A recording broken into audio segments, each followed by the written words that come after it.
Check the mic and make sure it sound right, boys.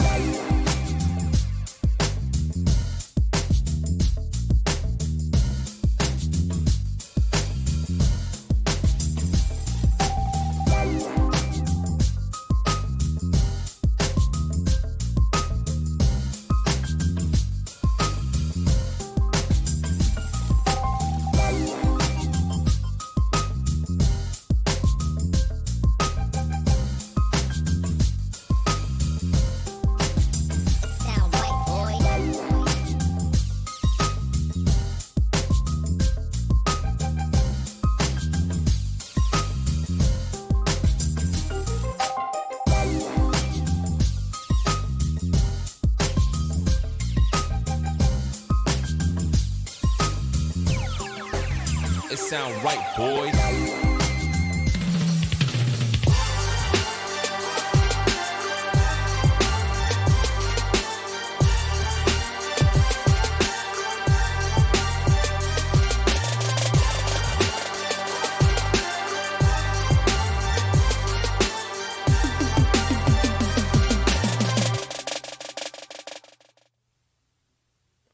Well, hello, everybody. Welcome to Teague's Take tonight, where I'll be one of your hosts. I'm George Teague. I thank you guys for tuning in and come joining our show once again.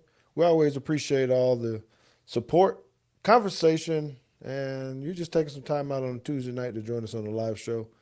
Thank you to those who have downloaded this and let us know that, hey, you weren't going to be on here tonight because Alabama was playing a game, and I know a lot of people want to tune in and see what's happening there with Nate Oates and those guys. So, man, I'm excited about tonight. We got a lot of stuff to talk about. Not a whole lot of Bama football to talk about since we're on the small break till the playoff game on December 31st. But we definitely have to talk about the Cowboys transfer. We got a nice announcement to be able to make about bowl games and a new sponsorship we just picked up.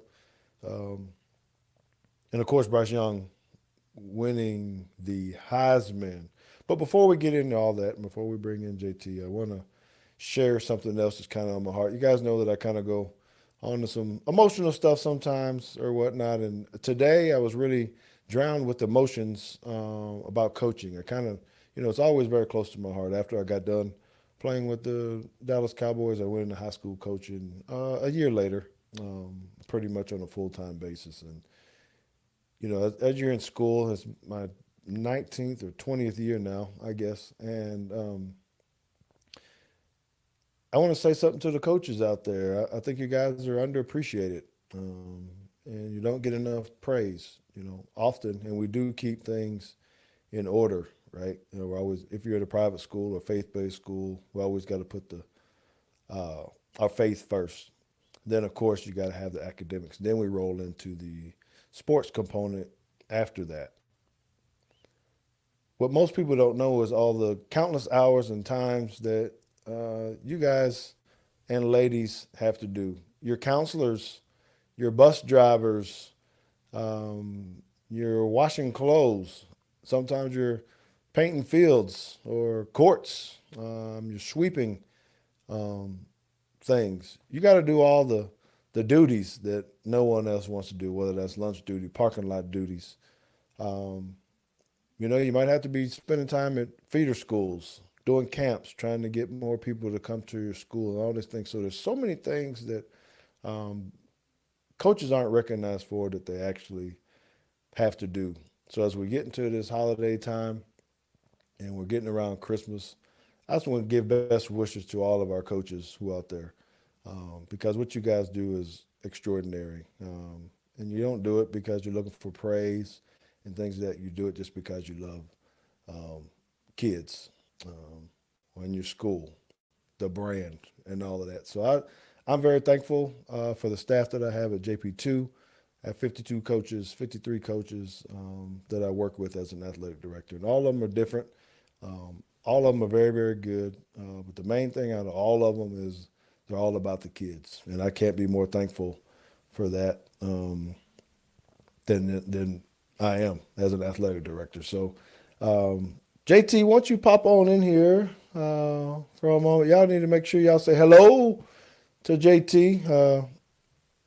thank you for what you do, JT, as well with this podcast and kids, Roll Tide, and just coaching as well. You volunteered coach for what years just for you now? 11, 12?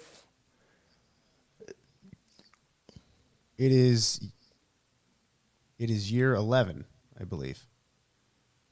Yeah, I guess you're getting old when you start Hi, John forgetting Davis. your coaching years. Yes. Thank you, John Davis. Man, we have to see you. Sorry. People always want to call right when I get on the podcast. I don't know why. It's like being on the news, I guess. I see you. Something. Why don't you share with us, JT? I've kind of talked about it a little bit before. Maybe I can do the same thing, but the coach that maybe kind of impacted you, the most between whatever. It could be Pee Wee, could be high school, could be college. Who really influenced you in a way that you go, yeah, coach really hit me pretty good. I don't know if I can just pick one. I mean, there's quite a few that I remember for different reasons. I can't forget Coach Brown at Pee Wee and in South Lake. But I had a number of coaches in high school that made me realize things for one reason or another. Like Coach Vaughn, he was, yes, at Hebron. He was one that kind of reminded you to not take it so seriously. You're in practice and he's kind of cracking jokes too, and I'm sitting here trying to get mental reps, and he's like, dude, shouldn't I be paying attention to what's going on? And he's like, he makes you remember like to have fun while you're out here. Mm-hmm. And then you have coaches like Coach Hurd, even though we didn't necessarily see eye to eye all the time, but he always was on you to get better, even though sometimes we disagreed very much on how things should be done. On how to get better? Mm-hmm. Yes. And Coach Sane, who was kind of in the middle. He was one that would give you some time off if you were doing the things that you were supposed to be doing and excelling at that. But he also kind of held your feet to the fire and made sure that you were doing the things that you were supposed to be doing. And then he'd reward you for it when it was over. And then when I got to college, Coach Creighton kind of opened my eyes to a whole new style of coaching. And he was a little naive at some things, but he just kind of knew how to win games, even if the you look back and the scheme wasn't all that complicated and things like that. He just knew how to get the best out of his players. And then the last one is Coach Martin. He was my receivers coach at Drake, and he was one. He wasn't one that recruited me at all. I was not recruited at Drake to play receiver. And I guess I need to say something about the defense coordinator that I had when I first got there, because he was the one that was kind of like, hey, if you keep doing this thing to my defense on scout offense, we're probably going to have to move you to receiver. And Coach Martin kind of welcomed me over there, and he was very laid back. He was not a coach that would ever yell at you. But he was always kind of a teacher. Just if you had questions, you knew where to find him. And he made sure that you knew what you were supposed to do. And he never had to. He really didn't have to say much to make sure that you knew what was going on. So out of all those guys that you've named, and now that you have coached for as long, who do you think you kind of? I know there's not one person, but what style maybe do you think you mimic the most as a coach? I think it kind of depends on the position, really. I think I kind of float in between many different coaches depending on which position I'm coaching that year. So when I was coaching running backs a couple years ago, I think I was more Vaughn / Coach Sane. Although Coach Sane without the temper, because you did not want to see Coach Sane mad. But, you know, I was definitely one to be like, hey, you know, I know most of this stuff as a running back is super boring during practice, especially if you're going through inside run. So, you know, you got to remind them, it's like, hey, you know, we're out here having fun. While you got these lull periods, you're like, yeah, get your mental reps, but, you know, remember why you're out here and have fun that you get to be out here and go through inside run, even though you hate it because you're running the same play over and over again and the defense knows what's going on and all that kind of stuff. But with DBs, I think I was sometimes I was more of Coach Martin. Didn't say much, kind of just pulled people to the side and said, hey, this is something that you need to look at.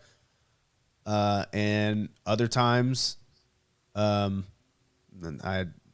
never Coach Hurd. That's a no-no. I don't know. I think I heard you. I'm not sure yet, but I think I heard you, Ty. What are you doing? I've kind of heard some of that from time to time. Yeah, that probably came from the DC at Drake. That, you know, I wasn't denying kids water. Okay. So. All right. Well, I do appreciate that, and I want to give you guys a couple of people that I think influenced me. So, when I was in high school, Coach Bubba Lewis was definitely someone who impacted me in a way, and I'm very thankful for him. He was our defensive coordinator, and he's the one who really kind of opened me up to really getting ready to try to go play college ball. You know, and asking me, hey, where do you want to go? Who do you want to call? And I think I kind of mimicked that as a coach, to asking people, well, what do you want to play? And can I try to help you get there? So he is definitely a big part of that. He's one that called me back later, too, when there were some job openings in Montgomery and said, hey, man, maybe you should apply for this and things of that nature. And then once I got into college, there was a couple there, but between Bill Oliver, who's probably more, I don't know who I would say that compares to for you, but he's the in-your-face, talk about your mama, talk about everybody kind of deal to try to motivate you. Mastermind as a coach and putting together defenses, obviously, but, you know, he was hilarious in one sense because it didn't matter. He'd call you, you know, people telling you busted, you were dumber than a sack of hammers, or you know what. So we always were entertained by that, but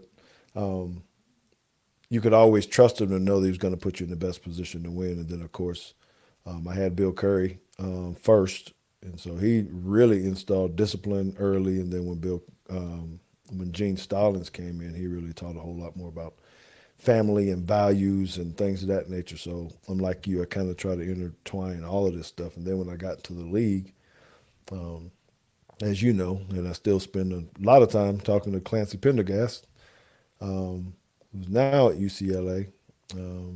And he was just, you know, teaching me how to study and how to play the game, and it just brought a whole different light. Real soft-spoken, was never yelling at you. It was more like Coach Vaughn, as you said, not so serious all the time.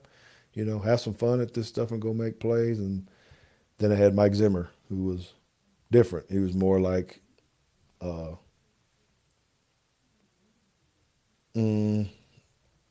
guess more like Bill Oliver in the sense that he was going to get on your butt and tell you, hey, you know, come on. But he was always open and honest with me too. So anyway, those are a few names from my past. There's a whole lot more. I got to be with a lot of the coaches. I need to give an honorable mention. Okay. And that is to Coach Ray Hardy, or Big Ray, because he, to me, made coaching cool. He always had some slick saying that, you know, I remember to this day, and it makes me chuckle. So, you know, I I look back and say I wish we had more coaches like Big Ray. Yes, he's great. I still talk to him. I don't know if you know that or not. He's the same dude, always looking out for others and always calling, hey man, you need to look at this, you need to look at that, go apply for this, or always talking about something about linemen or whatever. So yeah, you're right. Since we're on the topic of coaching, why don't I jump into Mike McCarthy and the Dallas Cowboys? Well, quick question. We have, I guess he meant Tommy Ray. Did you ever meet Tommy Ray? Mm-mm. Who's Tommy Ray? Greg, you're gonna have to help me remember him. But again, man, do you even have any idea who some of the coaches were on my staff at Green Bay? Have I really ever talked to you about that? Have you really even thought about it in the first year? JT, got any guesses? Mike Holmgren? No, but I bet I can find out pretty quickly. Yeah, well, look at it, and I want you to look at the roster of the 93 Green Bay Packers staff. If you start going down through that list of names, it's probably a shock a whole lot of people. All right, well, I've already got it. So here we go. Mike Holmgren as the head coach. Offense coordinator was Sherman Lewis. The defense coordinator was Ray Rhodes. John Davis has got one. Steve Mariucci. Yes, sir, John. John Gruden. Yes, sir. Andy John. Reid. John's good. Gil Haskell. Tom Levatt. Jim Lund. And Bob Valesente. Yes. So just think of a few of those names you just said. John Gruden, Andy Reid, Steve Mariucci. Man, and if you fast forward to another year, the next year, you'll see some more names that actually came through there. Dick Geron. I don't know if you guys know who he is. He ended up being a head coach as well. So I was very fortunate. And so I know I was, given a lot of praise and all that kind of stuff, but it is kind of cool to see how coaches impact you. Look, Todd Bowles, player personnel staff. Yep. In 95. We were loaded up there, brother. I'm telling you, man. It was Mike Holmgren's tree is grown, pretty good. I believe. I know we talk about a lot of coaches and their trees when you're thinking of Nick Saban and who they have and where they're going. Mariucci's kind of funny. We have an answer for who Tommy Ray is. He's the man who recorded the most consecutive Bama games attended. Oh, no, I can't. Was he one of the guys in the tied outfits? I don't know.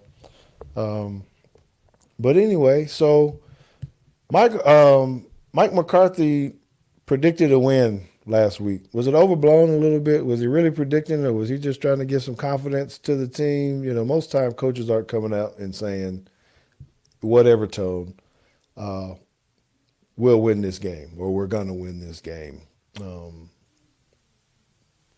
Was that bold of him? Yes. I don't remember what his actual quote was. I would say that's just one of the things you don't say. I feel like you can think it, you can say it in the locker room, you can tell it to your team or whatever, but I would never get out in front of a podium and say that. Even if you feel like it should be a blowout, because they were playing great, and then fell off. All of a sudden, it was like, I don't know, maybe they don't win this game, and that would have been. It's one of those statements that it doesn't do anything but hurt you if you're wrong. Mm-hmm. Yeah, because nobody's talking about it afterwards now. It's whatever. They won the game. So you're right. I was kind of shocked about it. I was really shocked about it because I've never really pictured Coach McCarthy being that type of coach. Some coaches you kind of feel like that, hey, Not that Mike Tomlin would say it or something, but there's people with a little bit different demeanor where you feel like, okay, they might be out here saying something like that. But I guess I would like to poll everybody about this other piece. And I don't know if you saw it, JT. Well, we can create polls now, so let's do it. Well, I'm just wondering what was more bold, Mike McCarthy predicted a win or Jerry Jones flying in the Cowboy stadium seats or the sideline bench warmers, whatever. Did you see it, JT? So No, he flew. so now I don't even know what you're talking about. So he flew in the bench seats, the sideline bench seats that got the star on it. So at the football team stadium, there were a bunch of the sideline seats that the players sit on with the little logos on there on the sideline. Now that was a bold move. Yeah, I would say that Jerry Jones takes the cake on that one. I mean, like, this football team Cowboys rivalry is a big deal, right? So it's just like how Ohio State doesn't use M's in any of their tweets or anything like that when they play Michigan, and Michigan's always going to try to guarantee wins against Ohio State, no matter how bad they are. That's just how it goes. So in that vein, I'm kind of like, okay, McCarthy you get away with that stuff when it's a division opponent and your history runs that deep. You don't get away with that stuff when you say something like that against like the Panthers or something, because it's like, who cares? But then to fly in your own, like, that's a middle finger only rich people can give.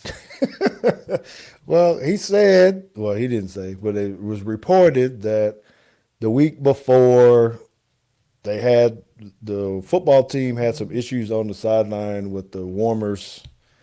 So Jerry wanted to make sure that didn't happen. So he wanted to bring in his own and make sure that his players could be comfortable. And there's nothing against the rules of what you can put on your own sideline. So if you want to fly in your own logos and have the whole thing dressed up, I thought it was. Yeah, I feel like those things are not these two incidences were not independently made in a vacuum. Calculated. You know what you're saying? Hey, you go ahead and say we're going to win, and then I'm going to fly these in, and we're going to turn this into a brawl. That was a coordinated effort on the part of the Cowboys organization. That's not coincidental to me. Well, I thought that's why I just put a little tweet. I didn't even know what to say about it when I saw it. I was like, well, then. That's all I really could say was, well, then. It's going to be a fight, because I don't know if that's like standing on the star or whatnot, but you're bringing them in there, and, I'm not sure if Dak got the message, though. Those were not too crazy. They got a heads up that the Washington heated seats were bad from Seattle. Jerry is Jerry, though. Yes. Jerry is Jerry. And I don't know. I kind of like, look, Belichick and all those guys, they've been doing a whole lot of things, to getting under people's skin and all that, even probably more drastic than this. I'm talking about, cheating or whatever. There's organizations that have done all kind of things to try to win the game. And yeah, I think this is a little bit to try to get the players riled up a little bit and say we need to go do this. Let's, they got some leadership there, and so I was going with that is Dak's play. A lot of people are trying to figure out what's going on, why the offense is slowed down now. Defense is rocking and rolling and playing extremely well, particularly in this last game. But Dak seems to be missing on a lot of targets, maybe not running and stuff. So what's your take on this? Do you think it's physical? Do you think it's mental? Combination of both, or something else?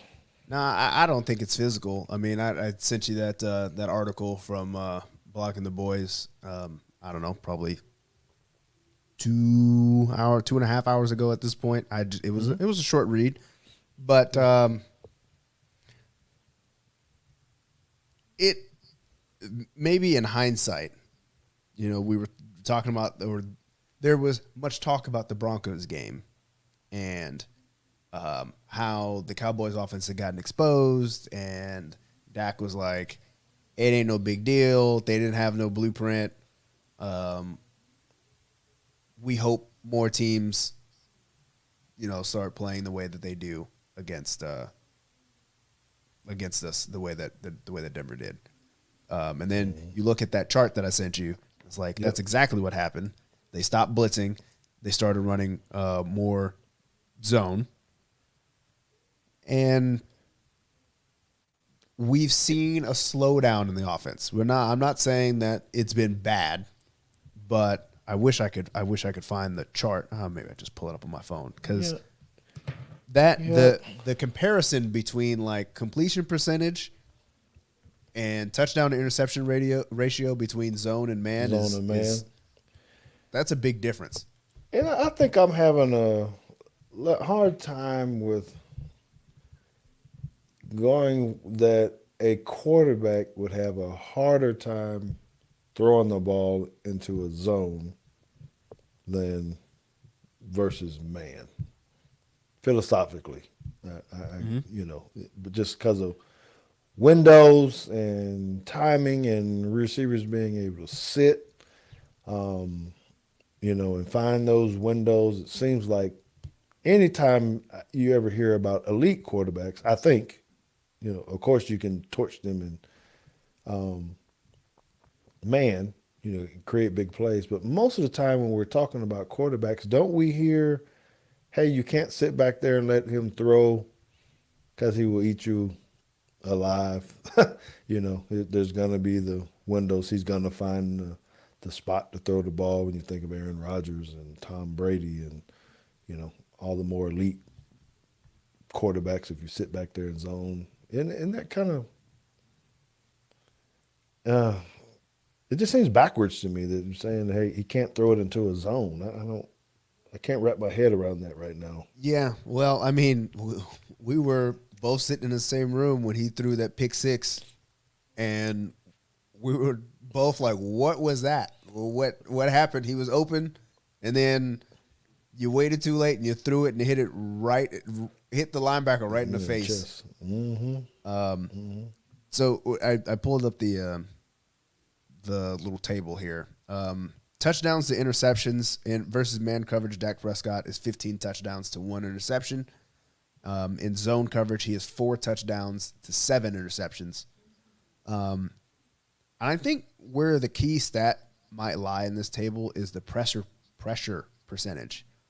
The pressure percentage in man coverage is 32%, and the pressure percentage in zone coverage is 29%. And the reason I bring this up, this is speculation. I haven't dug that deep into the numbers, but I'm willing to bet that 29 and 32% are not statistically significant, meaning they're basically the same. 29% and 32% in this case are basically the same. Mm-hmm. So I'm wondering if for him, and maybe just in general, I wish we had more quarterbacks to poll, that if you are under pressure and it's man-to-man,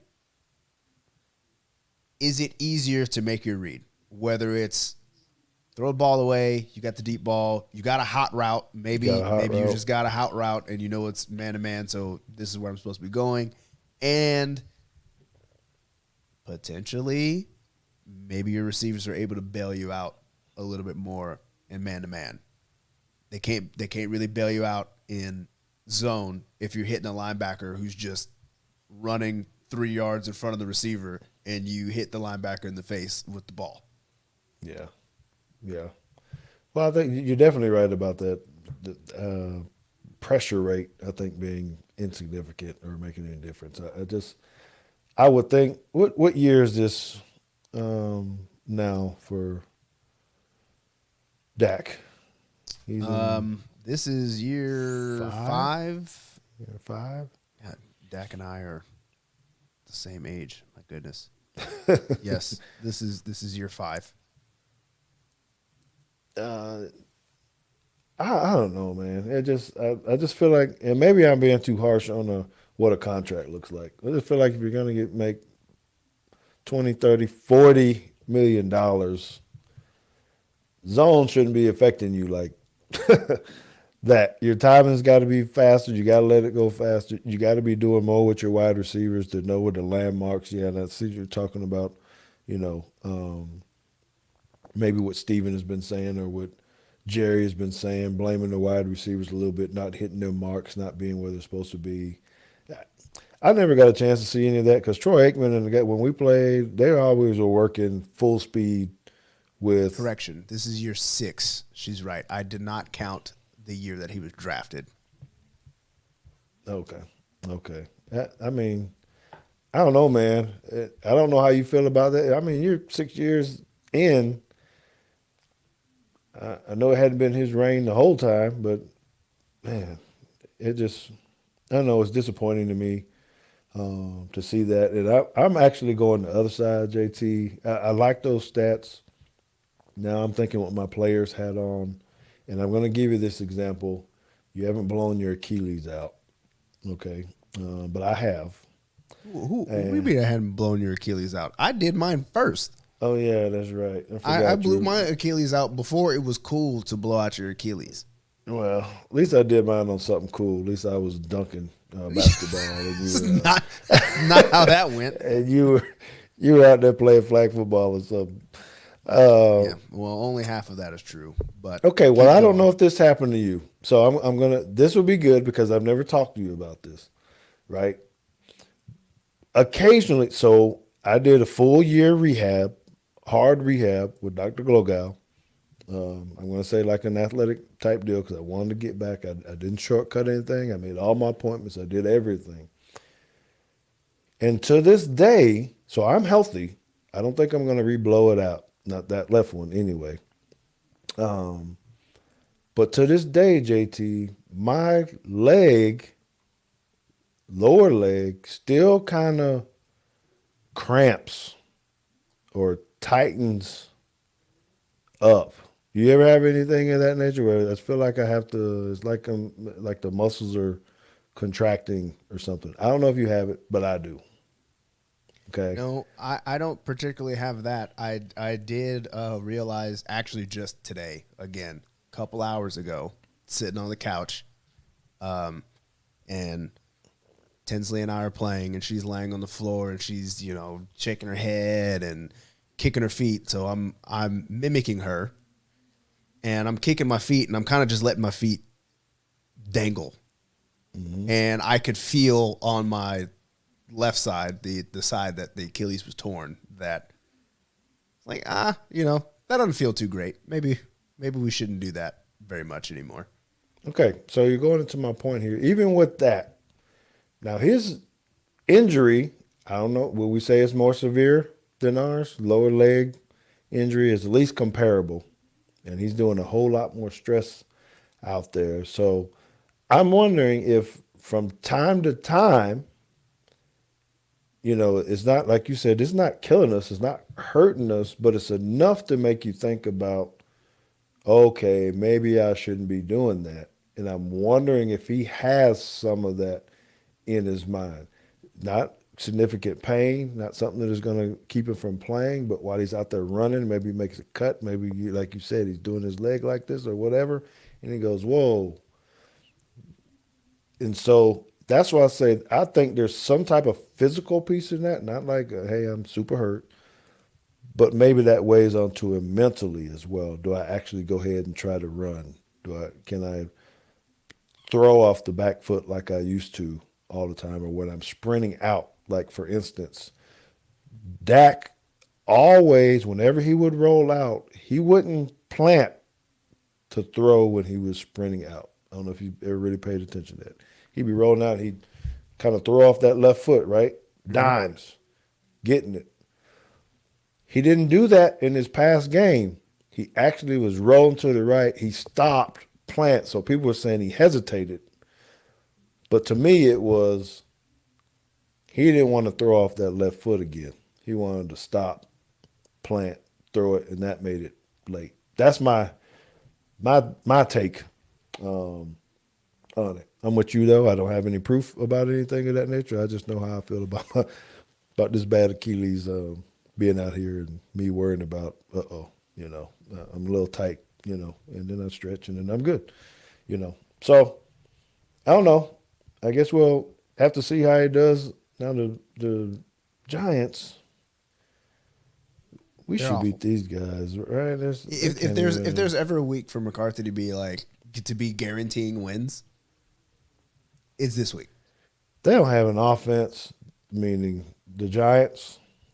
I don't even know if any of their wide receivers are back. I guess Sterling. Nope, Shepard I don't think is Sterling back. Shepard's back. Kadarius Toney is not back. Evan Ingram is there, but apparently they just don't know how to use tight ends, I guess. I don't even know who the quarterback's going to be this week. Are they going to play Danny Dimes or who is it, Glennon or somebody? I don't know who played this last week. They got Saquon Barkley. About it, right? They need to feed him the ball, but that ain't going to work, I don't think. So we got to go up there in the elements again. I'm going to be interested to see if Jerry's going to fly the seats or not. Or if it was just for for the football team. I don't know. Because I'm assuming it's going to be cold up there, but I don't know. If we win this game, I'm not sure if that'll give us a clinch for the playoff spot or not, but we got to be getting close now that we're 3 games ahead of everybody, right? We should be three games ahead of. He's at 24-10, huh?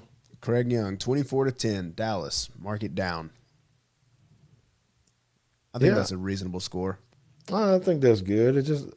I'd like to see him beat him even by a bigger span than that. If we can ever get our offense going, yeah, he is a good owner for the players, definitely. As much as people don't like, criticize him about that, he's definitely about his players. Okay, so real quick before we get into you talking about the bowl games and a good announcement there, Bryce Young, congratulations to him for winning the Heisman. I don't think any of us were. I don't know. I kind of got nervous there at the end once we started seeing some of the other stats and what they were saying about other people. I was like, at first I thought, oh, this is a shoe-in. He's got it. And then once you have all 4 of them on the podium, I was like, I don't know. Maybe Stroud gets it. Or Did you happen to see like the final voting results? 83% to Bryce. Yes, that, but also like who got first place votes? And Aiden got. Yeah, so Bryce Young got 684 first place votes. Aiden Hutchinson was second with 78 first place votes. Kenny Pickett was fourth with 28 first place votes. CJ Stroud was fifth. So there's some other in there because you skipped Will the third. Anderson was third with 31 points. Yeah. Well, he should have been on the podium, but what they say, that's the Bama fatigue. They want to put him up there. And I don't know. Yeah, so apparently he was fifth in the initial voting, and they were only taking 4 that year. So, whatever. Yes, that's what I'm saying. But congratulations to him. We got it. And I think once Bama gets here, and we will be at the game, me, Consuela, JT, his wife Emily, and Jada will be at the game in the house at AT&T Stadium on December the 31st. Got us some pretty good tickets. So looking forward to that and going out there. And hopefully we do not play down to these guys. I'm worried about that, JT. I'm worried about us feeling comfortable and saying, group of five, and just kind of strolling into there. And then all of a sudden we're in a dogfight. But Yeah, hopefully that won't happen. I understand that, but the thing that helps me kind of get over that fear is that I feel like, with the exception of 1 year, with the exception of 1 year, the year that we played Clemson in the first round, that was the Kelly Bryant year after Deshaun Watson had left. And before they got Trevor Lawrence. That was the only year that I thought maybe we kind of played down to that team. But the first rounds have always been blowouts. Yeah. Even if we were on the other side of the blowout. But I don't think we were playing down Ohio State that year. I think Ohio State was just kicking our tails that year. But, I don't think at any point, I don't really think Notre Dame was actually, as far as I'm concerned, they were a group of five team coming into that. Everybody knew that. Everybody knew that Notre Dame was not that good. When the year that we played Washington, they knew they weren't that good. The year they played Michigan State in the Cotton Bowl, Michigan State wasn't that good, and they ended up shutting them dudes out. So I don't think that you get that mentality, at least in the first round for them, because they know what the next round is for. This is not a bowl game where you then sit around and wait and see. And it's not quite the same situation as the Auburn game where, one, it's a rivalry, but you throw the rivalry out and you say, well, they've already clinched a berth in the SEC title game. Yep. So I think the circumstances are different. And it looks like the spread hasn't changed too much as of right now. 13? 13.5 still. Okay. Yeah, well, we should cover, in my mind, and we should be fine. So that will be the Cotton Bowl. And, there's a lot of bowl games that are out there that are going to be good. Yes, sir. St. Nick. 30 days, almost 30 days, whatever, 3.5 weeks, 4 weeks to try to prepare for them. Man, I'm totally confident in that. But so JT came up with an idea here about picking for bowls. We do a lot of fantasy football where he's going to be retiring completely. I'm going to retire from some, not all. I think I'm going to convince JT to at least play in one. He got to at least play in the podcast.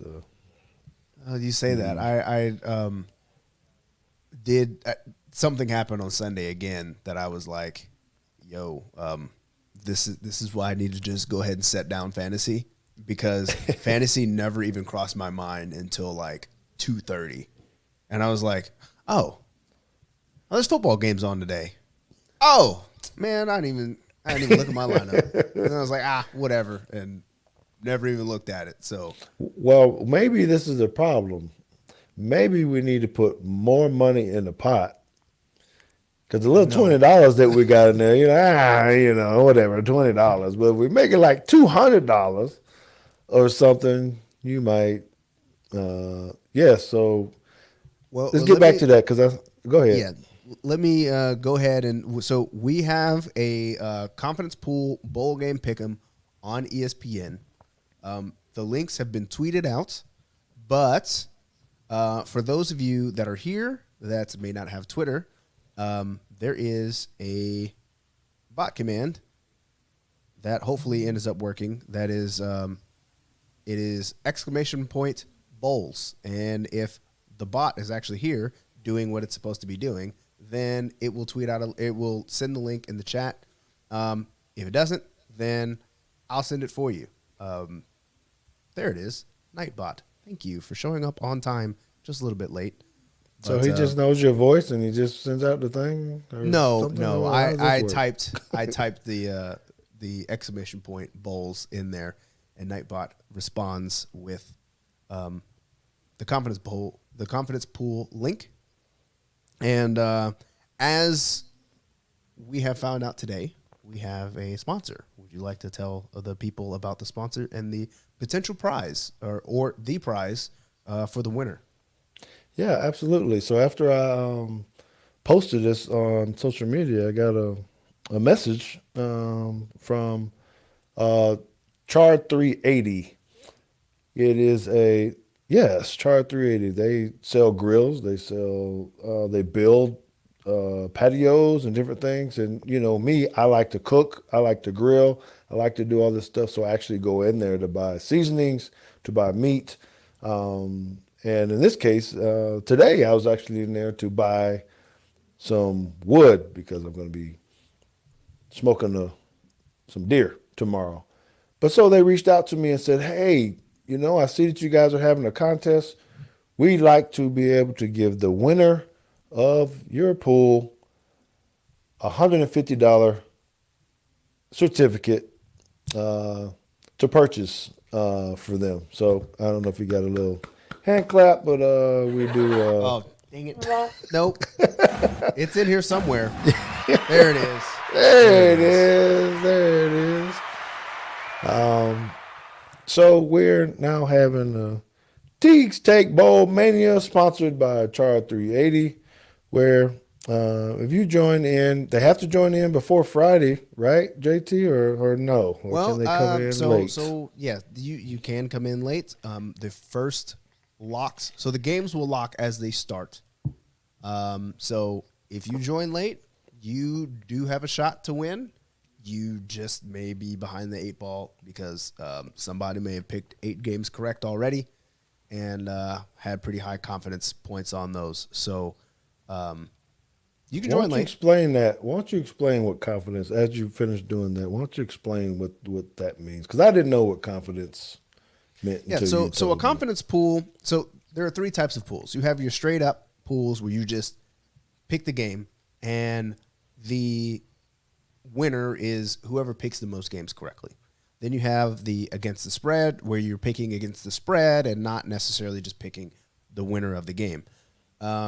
Confidence pools, you pick the winner of the game, and then you rank how confident you are in that pick from, there's 44 bowl games, so from 1 to 44.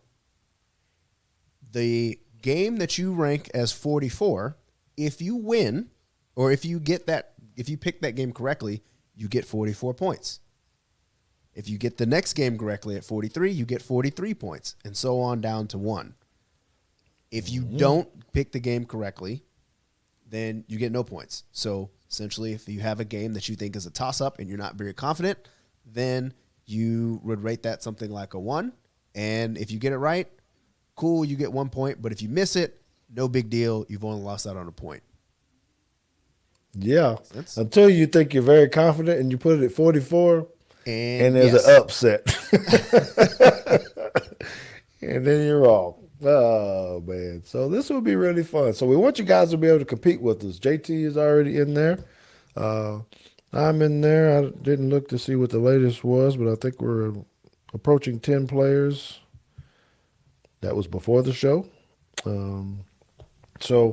Yes, and we need to. I believe that just another plug for our sponsor, Chart 380. I do believe they have an online store. So for those of you that are not in the McKinney area, if you do win the $150, I do believe you can still buy things online and use the gift card. We may need clarification on that, but I'm on the website and it looks like you can do that. They do, and there's a lot of really cool stuff if you like to cook or grill like I do. So, I mean, they have utensils, the gloves, the grills, pellets. I mean, it is a barbecue man's kind of place, or ladies' place in there. You can get seasonings, and they have some of their own type of brands in there that are different as well. So, yeah, if you're out of state, you still should feel free to join on this. And if you win the certificate, we'll make sure you get it from them, and then you can shop away. So that's pretty cool for them, and we thank them very much for giving us this opportunity to offer this to those who play. So JT, if they're listening to the show post, they're not watching it right now, how can they find the pool? That's a great question. Then I would say you've got a couple of options. The ones that I think of off the top of my head are both requiring you to engage with us on social media. One of them would be to find me at BamaJ13. I've tweeted out the link, I think, twice. At Teague's Take Podcast. There is a link there. At Teague Football on Twitter. These are all on Twitter, by the way. You can find it there. Or if you are so inclined to come and rewatch the show, at this point in the show, you will find. Let me see. We are 51 minutes in to the live stream. So if you rewatch our live stream, skip to 51 minutes, and you have chat pulled up, you will be able to see the chat that is going on, and you'll find the Nightbot that has the link there. Otherwise, if you are so inclined, you might be able to find it by just searching on ESPN.com. But I don't actually know how to do that, so I can't give you instructions. Yeah, it is a public deal. You can also, if you go to my personal page, well, that's actually on both. If it Teague's Take Podcast on Facebook or George Teague on Facebook, I did post it on there as well, just in case you're a Facebook user and not a Twitter user if you're listening to it. So it is on both of those. So you just have to keep up, and we'll put out something over the next couple of days again, just trying to remind everybody before Friday, before we start, because you'll want to get your first picks. Because what did we say? There's 9 bowl games. There's 8 because I can't count. There's 8. And should we do some picks for the people? I mean, they'll get a little inside scoop on what we're picking, but Yeah, we don't have to tell them our confidence, but we'll tell them what we're picking. I'm down with that. John Davis, I will make sure that he answers that question after we do our picks. I'm not even going to show you what the question is so that you don't get distracted. All right. So I know there's a game. You had Toledo versus somebody. Yep, it is Middle Tennessee versus Toledo, 11 a.m. This is the Bahamas Bowl. When they have a Bahamas Bowl, that would be great to go to. Yeah, no, they've had the Bahamas Bowl since I graduated college. I feel like that was one of those things where it's like as soon as I graduated, they were like, oh, we're putting a bowl in the Bahamas. Well, I'm taking Toledo. I already kind of researched that one a little bit. Yeah, I am too. I probably should pull up the previews on these games, but we can kind of rattle through these pretty quickly. The matchup predictor says that Toledo is a 66% chance to win. The spread is minus 10.5 to Toledo. I mean, it just comes down to me just not thinking Middle Tennessee State is very good at all, really. So bowl eligible. They are bowl eligible, which we also have a news topic on that one too. So I'll save that for the end. Then we have in the Tail Greeter Cure Bowl in Orlando, Florida, Northern Illinois versus Coastal Carolina, 5 p.m. on ESPN2. Coastal Carolina landslide. I agree. Defense is going to smother them. Yes, that's also minus 10.5 to Coastal Carolina. 78% chance on that one, according to the matchup predictor. Then Saturday, 10 a.m. All times are central, by the way. For 10 a.m. on the bowl game. Yes, all times are central for JB74, who's in Pennsylvania, out on Eastern time. Just add an hour. Sorry. 10 a.m. We got Western Kentucky versus Appalachian State in the roofclaim.com Boca Raton Bowl in Boca Raton. Who you got in this one? I think App State is favorite, but I'm taking Western Kentucky to win. That is fair. All right. So App State is favored by 3 points. It's a 60-40 split. I am actually going to take Appalachian State here. Western Kentucky can score with anybody. Yep, we can. Bailey, or was it the Billy Zappi is Bailey Zappi? Sorry, he's kind of the real deal. 56 touchdowns, 11 interceptions.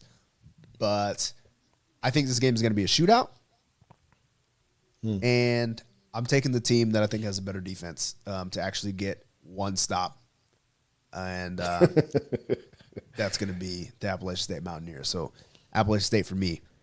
All right. 1:15 p.m. Central Time in Albuquerque, New Mexico, UTEP versus Fresno State. I think this is also an easy one. I'm taking Fresno State. Yep, same here. Well, let's just move right along to UAB versus BYU, 2:30 Independence Bowl in Shreveport. I'm going to take BYU, but There is no rule on when players declare if they will sit out for a game. You kind of just have to be. You kind of just have to be in tune to who's sitting out and who's not. You have to listen to their agents. I guess they can't really.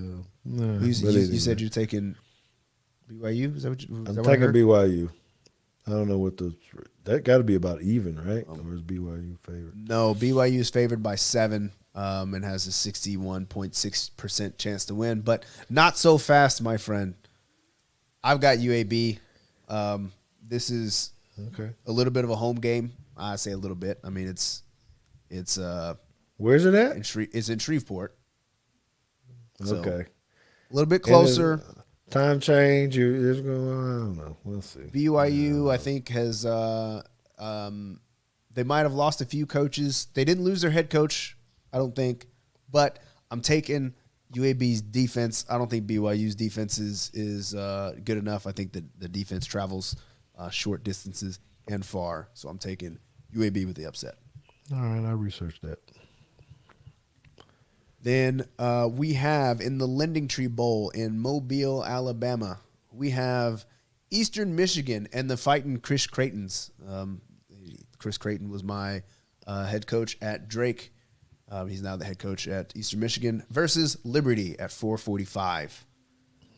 I love you, Coach, and maybe you're going to be a homer, but I'm taking Liberty. Quarterback is going to. Yeah, I'm taking Liberty big here. Eastern Michigan lost to Central Michigan, another directional Michigan. Barely beat another directional Michigan in Western Michigan, and then lost to a really bad Ohio team. There, I like the SP Plus stats, and they have these things called second order wins, which is basically saying like, if you play the game over and over again, how many times will they actually win the game? Oh, wait. You're cheating, man. What do you mean I'm cheating? You can't be eligible for the gift certificate because you're using this SP Plus thing that don't nobody have, and you're playing all these games. No. You know what I'm saying? No, and you're getting the statistical stuff. I'm not playing it. It's on ESPN. Okay. And but I need to pay attention to what JT's doing. He's over here cheating. And basically, they're saying that Eastern Michigan, although the record is 7-5, the record probably should be 4-8 or whatever. So that's why he don't want to play fantasy football because you can't run the data and the stats on what you can run the data. What are you talking about? It's all at your fingertips. Anyway, go ahead. Anyway, what's next? We got two more: Utah State versus Oregon State in Inglewood, California. Ooh, this is the Jimmy Kimmel LA Bowl. Ooh, Jimmy Kimmel. He got his own bowl game. How much money he got to give for that? I don't know. I don't know. I guess he got that kind of money, but oh man, what's the spread on that one? The spread is Oregon State -7.5. Really? Wow. Yeah. No, Utah State, is that the one with the grade that runs all the running plays and the 3 tight ends? Or is that Utah? Is that Utah or Utah State? Utah was the one that beat up on Oregon twice. Okay. Utah State ended up beating San Diego State. Yeah, that is funny. I think I'm gonna go with. I'm Craig gonna take Young Utah says, State. "You taking which one?" Utah State. Hey, me too. Me All too. right. All I right. think so. Craig Young says Oregon State all day. Um, I think Oregon State is a pretty good team. I thought that San Diego State was a pretty good team too, and Utah State kind of ended up putting it on them. I know San Diego State had COVID issues, but I kind of feel like Utah State just wants this one more. So I'm going with the Aggies from Utah. And last, we have the R&L Carriers New Orleans Bowl in New Orleans in the Superdome. University of Louisiana versus Marshall. Give me UL. ULL, whatever they used to call themselves, or whatever they are now. Is that the Raging Cajun still? Yes, that is the Raging No. Cajuns. All right. Give me the Camperies. The Fighting Camperies. Yeah, I actually kind of waffled on this one a bit because I've got another one of those other rules where it's like if a team loses their coach, just pick their opponent. I don't think that Marshall. I don't think Marshall's a bad team. I think they're actually good enough to win. But I think that Billy Napier and the University of Louisiana handled their coaching transition the right way. I think they've already promoted internally. So I'm going to give Louisiana the benefit of the doubt of consistency. I think their team's full of seniors too, and it's basically a home game. I don't see how Marshall overcomes all that. We got Red Elephant saying ULL for the win. Craig Young says Raging Cajuns by 12. They're favored by 5.5. So, I guess put some money on that one if you believe it. The matchup predictor says there's a 58% chance that the Raging Cajuns win this game. So I guess they're thinking it's going to be a little bit closer than the experts think. I think it's going to be close too, since I couldn't, but I just couldn't get there to pick. So you think that's a 1-pointer or a 2-pointer for you? Is what you're saying? I'm not Your going to confidence give level you is my not that confidence good. strategy. Well, I mean, they're shooting that out there by big and by whatever. We're gonna see if they put 40 points on those games. Yeah. We'll see. So make sure Yeah. you guys get in the pool. Man, I was supposed to be looking to see how many people were jumped in there, but I forgot that fast. I know you had something else I needed. There were 6 that the last time I checked. We're up to 8 now. Oh, okay. You're on it already, so I don't need to be doing that. Good. Hey, I'll tell y'all, peeps, your friends, your coworkers, or whatever about it, go ahead and get in. It's free. This is open. Yeah, this is open to anybody. There's no entry fee. And if you win, you get $150 that you can use on the internet to buy stuff to grill or buy stuff to donate to send to George Teague, if you don't like stuff to That's- grill with. That's not where I was going with that, but I guess that's an option. You can also, buy something for somebody else who loves to grill, not named George Teague, and give them something for Christmas. So we had a question from Mr. John Davis. His question is, what is the secret to making that brine? And that is a reference to your earlier tweet today with your deer shoulder. Yes. I don't know if there's any real good secret to it. I think it's since I was cooking in an exotic, I'm calling it exotic meat, right? Something other than beef or pork or something of that nature.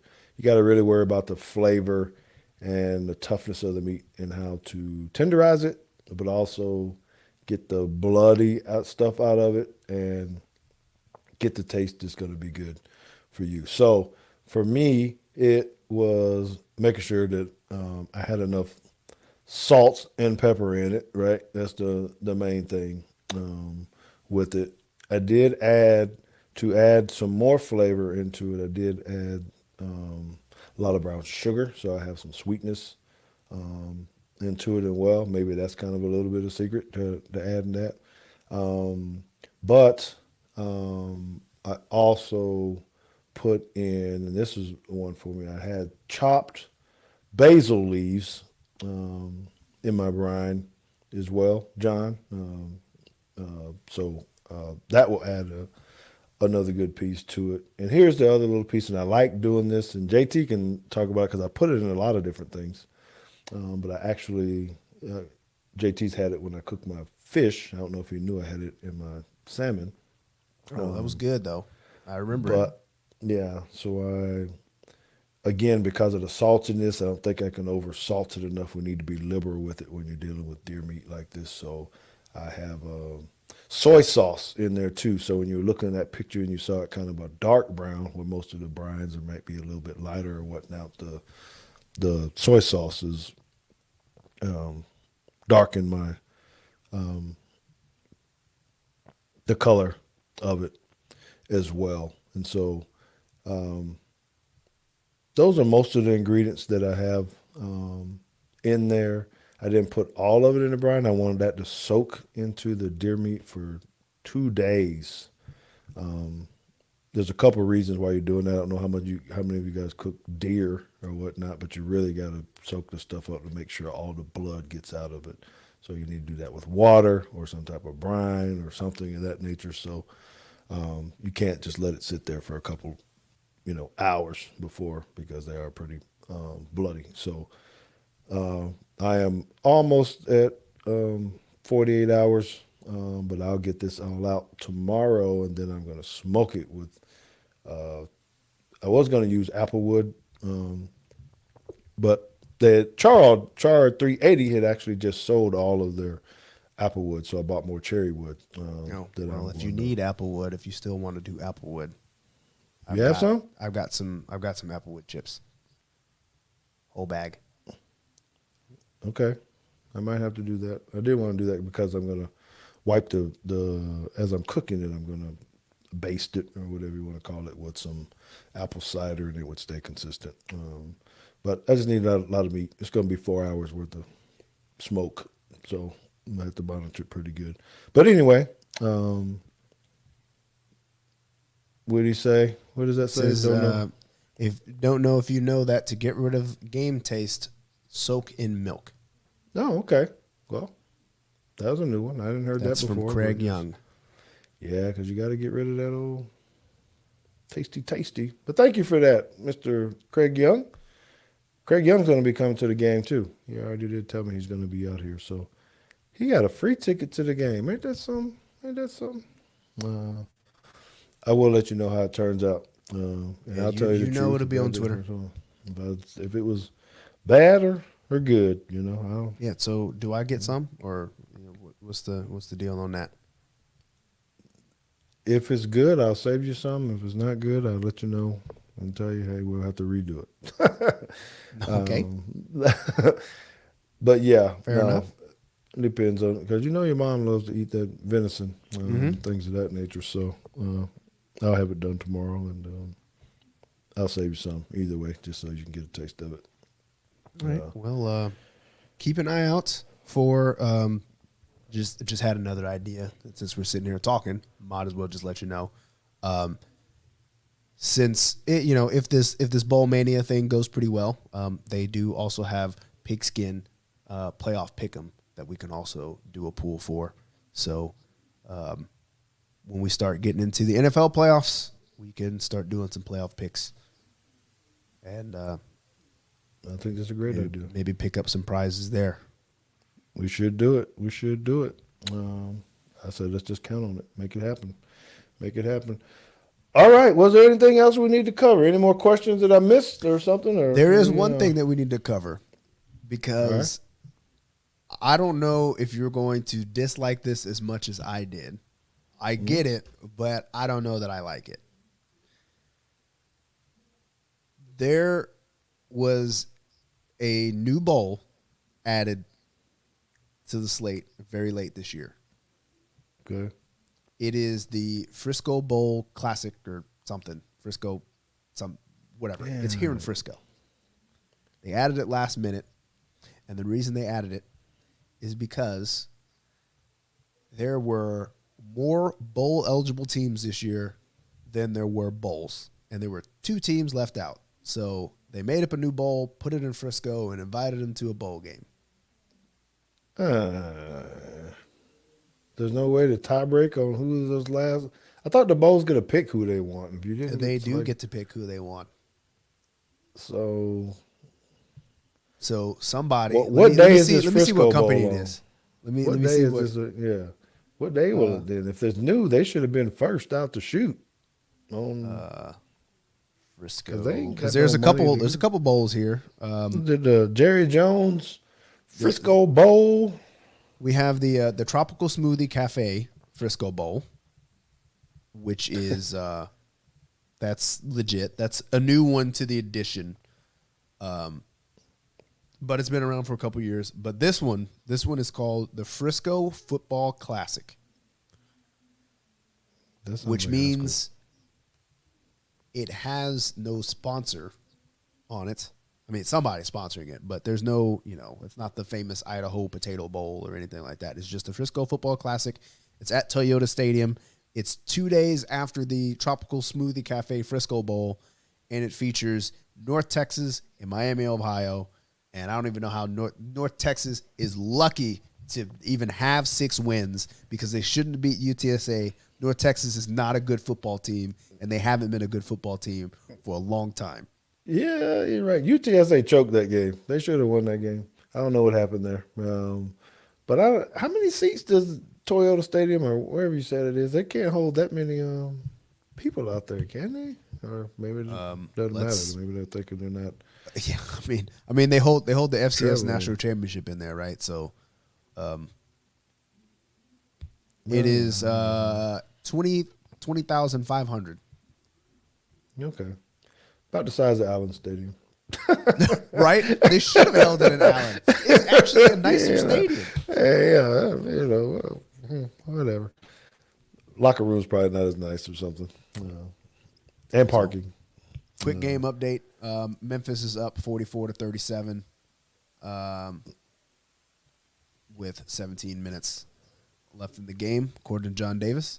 And he also makes a comment that the game versus University of Houston the other night was great. And it was great. If you didn't see the end of that game, I encourage you to YouTube it because that was wild.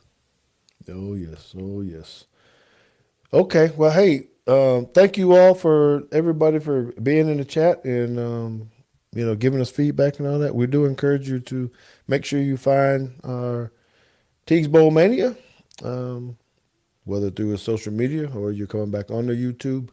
And find it at the 51-minute mark, or on Facebook. And I'll send out some more tweets and other things over the next couple of days and make sure you guys get in. Another big thank you to Chart 380, located in McKinney, Texas, of Custer, for being our sponsor for this and donating $150 towards the winner of the pool. No cost to get in, free money for you. It'd be kind of crazy not just try to give it a shot. Plus, might give you a little bit of bragging rights if you can find a way to beat me or JT. So I am going to say good night to you as well, John. It's been great. It's been fun. It's been real. We'll see you next Tuesday, same place, same time.